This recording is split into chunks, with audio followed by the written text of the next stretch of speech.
What up everybody, it's your boy Nautical back at it with another video. So I wanted to share my thoughts on the Xbox platform, Xbox Live, the things that I experienced during the time of playing on the system, and where I think the platform's going. So first, let's just start back in good old 2001 when the Xbox original came out. I remember sitting at home, my little brother was in New York at the time because that's where they did their actual reveal at. I was working at Best Buy then, didn't have a chance to really go to New York to actually participate, but that's where they had their launch party at. That's when Surge, the energy drink or slash soda drink, was a really big thing on TV, and they were partnered with Surge. And my brother actually won an Xbox One, or an original Xbox One. This is gonna be weird because it's like literally just thinking of the original system. And he won one. So he actually came back home with his, and he actually got it a couple of days early, so we got a chance to jump in and play a lot of the games. And then I actually bought mine at GameStop later that year, like a couple weeks after it came out. But it was a surreal experience. A lot of people always ask me, like, what is the one thing that draws me to the Xbox platform?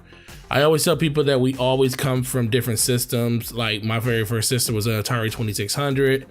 Then, I had pretty much every system after that. I was a PlayStation person at one point because I had original PlayStation 1, then I had PlayStation 2, and then it kind of changed for me with PlayStation when the Xbox platform came out. I am a huge first-person shooter fan, and when I saw the Halo keynote from Bungie the first time when they were showing it off, I was like, I must play this game. This game looks awesome. And at that time, it was a real-time strategy game. It wasn't until they got really with Microsoft that they changed it over to being a first-person shooter. And just reminiscing on just the fact of what that game is now compared to what it was then is just crazy.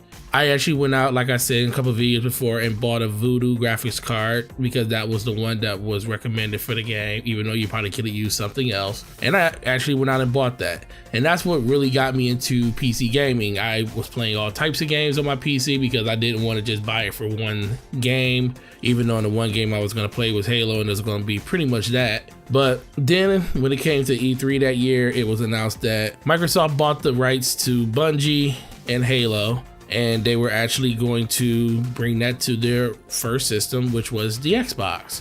And yeah, I didn't think anything about it. I knew at that point that that was gonna be my new system because I already went out and bought a graphics card for a system that is not coming to anymore. And guess what? That didn't really piss me off. That should show you right there that fanboyism isn't part of my thought process, because most people probably would get upset that, oh, I bought all this money for a PC version and you're not even bringing it to it. You're bringing it to a brand new console that I know nothing about. Me personally, I didn't care. It was the game that I wanted, and that game was a system seller to me. So wherever that game was going, I was going to go with it. And once that game finally released, it was some of the best fun I've ever had. One of the best co-op games you could play. I remember running a Ethernet cable through our laundry chute from my room to my brother's room. My brother's room was in the basement at the time. And we used to literally play full screen co-op with each other through the Xbox, and it was super fun. We used to just come up with just different ways to interact and play with each other without having to use the split screen functionality on the system. You used to go through Xbox Connect or XB Connect and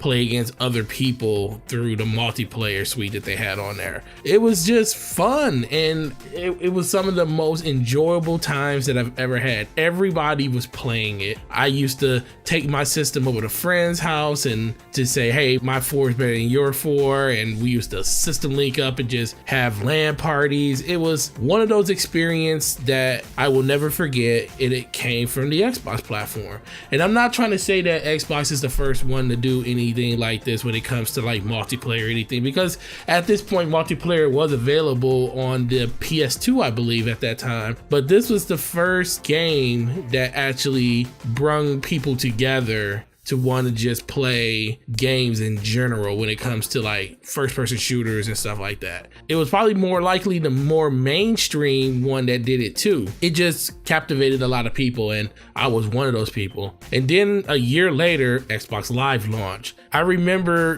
going to my brother's house and spending the night so we could both get up and go pick up our Xbox Live starter kits that came with a year of Xbox Live, and it came with the communicator headset. I remember the first game I played was, I believe it was NBA. It might have been an NFL game because I was huge into sports back then too. And I remember running to the store and say, hey, we got to get our gamer tags before they actually get taken. And it was a lot of people. So, you know, now when you think about it, it's like a lot of names out there that probably would have never got taken because it just wasn't a lot of people. But I was just super worried about Nautical being taken. And yes, if you guys look at my gamer tag now, it is Nautical. It's not the original one that I had before. That one got lost back in the shuffle when Microsoft had your gamer tag tied to your credit card. My credit card was lost and I wasn't able to switch over the credit card information because Microsoft wasn't able to do that for me. So I had to make a whole new gamer tag, which is the one I have now, but still had that original Nautical one. That's the one that I ran to the store to make sure I got. My brother's was K Live, and we just had fun on there, and that opened up a whole new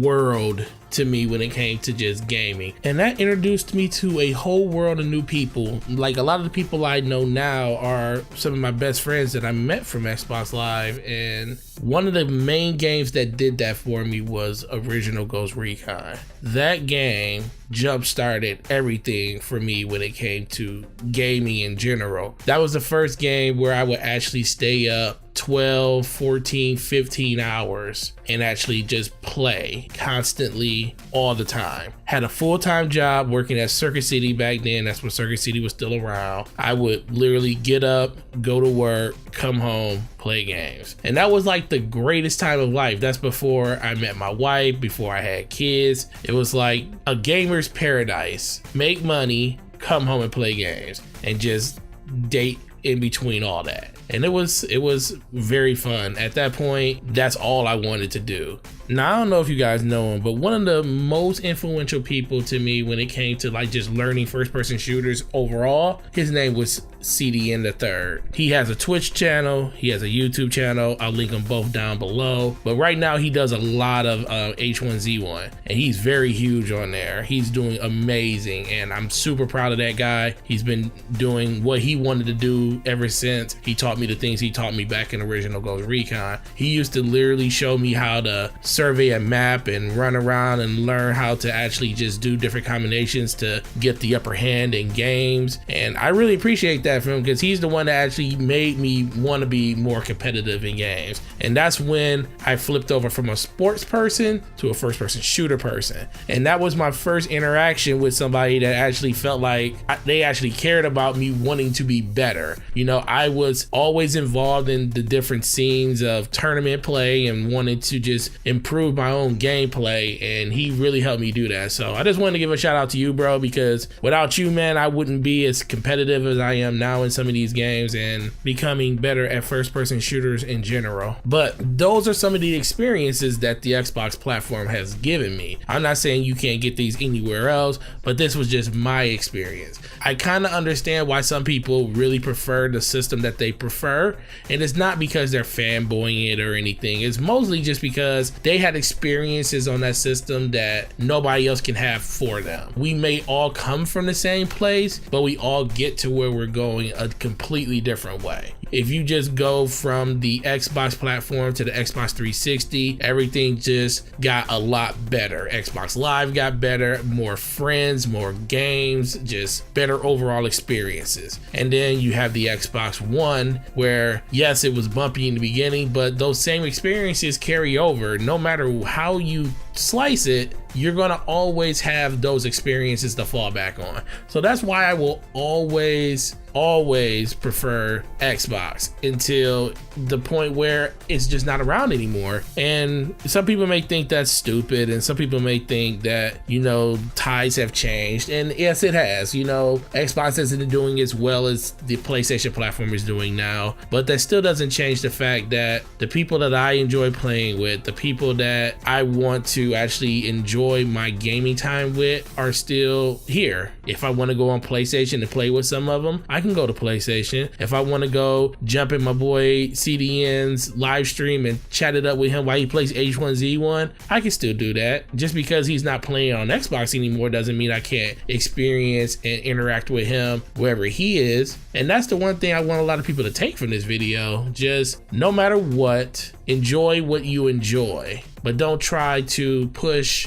what you enjoy on somebody else. Microsoft has given me experiences I will never forget, and that's probably why I prefer this platform more than others. Just like Nintendo, I know a lot of people that have memories of their very first Nintendo NES system that will always captivate them and always draw them back to Nintendo, because they always want to feel like they're younger and they always want to feel like a kid. And those experiences are very valid, and that's how I feel about Microsoft and how some people feel about Sony. And if you take one thing away from the experience that I'm sharing with you, just be yourself and enjoy what you enjoy. No matter what, you're always going to find yourself in a happy place, and nothing will ever change your perception on what you believe is right for you. Thanks for watching this video, guys. Make sure you sub to the channel if you haven't. Make sure you like the video if you like the content, and I will talk to you guys in the next video, and have a good week. Peace.